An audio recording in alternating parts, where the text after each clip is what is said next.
Hi everybody, and welcome to Josiah is Right. So we're going to take a little bit of look at the background of Dawn of the Dead. Romero's success with Night of the Living Dead was followed by a series of flops. There's Always Vanilla, Season of the Witch, and The Crazies, with The Crazies being the only one of those films to have any significant legacy. Romero seemed a one-hit wonder. The Brooklyn-born Richard Rubenstein, like Romero, came up in the industry producing commercials.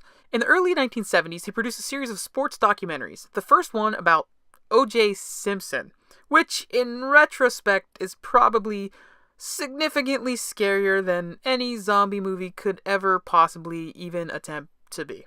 The series, called The Winners, even covered the Pittsburgh Steelers, and Romero, hot off of 3 feature failures, directed and produced a few episodes. Incidentally, Romero saw parallels between the Image 10 crew and the Steelers of the 70s.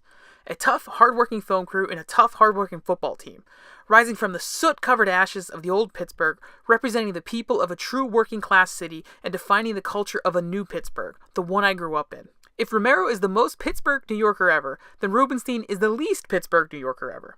The much tougher and confrontational Rubenstein was the perfect balance to the utterly non-confrontational Romero. Rubenstein could be the heavy and get the money, allowing Romero to function without creative interference.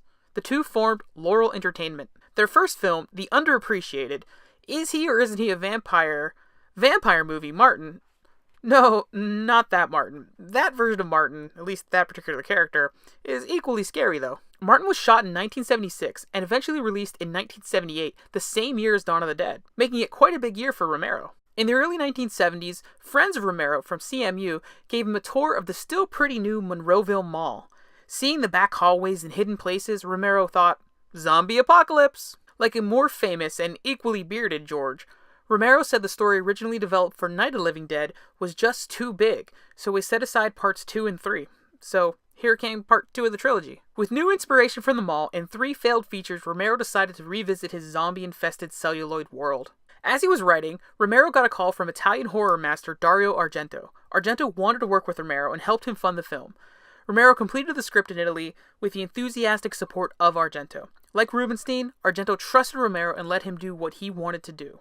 The deal was quite simple, at least from a logic point of view. Legally, I'm sure it was perfectly complex. Romero got final cut for English-speaking countries, and Argento had final cut for non-English-speaking countries, resulting in 2 distinct versions of the film. But we'll get into that a bit later. For Romero and company, this was their first real movie, with real money and as many as 500 zombie extras. All those zombie extras meant Tom Savini had an assembly line process to make gray zombies. When photographed, the zombies came out more bluish and the blood vivid red. Savini didn't care for the more cartoonish look to the otherwise graphic violence, but Romero loved it, viewing the film as a comic book. In that vein, Romero also wanted more humor in the film, and he even included a pie fight. Despite the increased humor, the film remains dark, intense, and desperate. The characters are deeper than in Night of the Living Dead, and have much more thoroughly developed arcs as the story takes place over a longer period of time. While the ending remains fairly dark, the original ending as Romero wrote it is downright depressing. Romero felt Night of the Living Dead's ending reflected the anger of the time. However, 10 years later, he felt differently. All that said, even with a happy ending, they struggled to find a distributor. The film may have been cartoonish by Romero and Savini standards, but not to the rest of the world, and certainly not the MPAA. Distributors once again wanted it edited to an R rating. They decided to release it unrated in order to avoid the deadly X rating, which would kill any commercial chance the film had. Even unrated, it hurt the film as some newspapers wouldn't run an ad for an unrated film. Through all this, Rubenstein had Romero's back and protected his vision, agreeing to release it unrated, but they still needed a distributor. Rubenstein held a single screening in New York. It sold out, and the intensity of the crowd reaction to every bit of zombie gore and pie-fighting silliness sold the film, as is on the spot, to the United Film Distribution Company. The film was a financial success, and like the original, had a very mixed critical reaction at the time. Also like the original, it is now considered a classic. Now about the 2 versions of the film.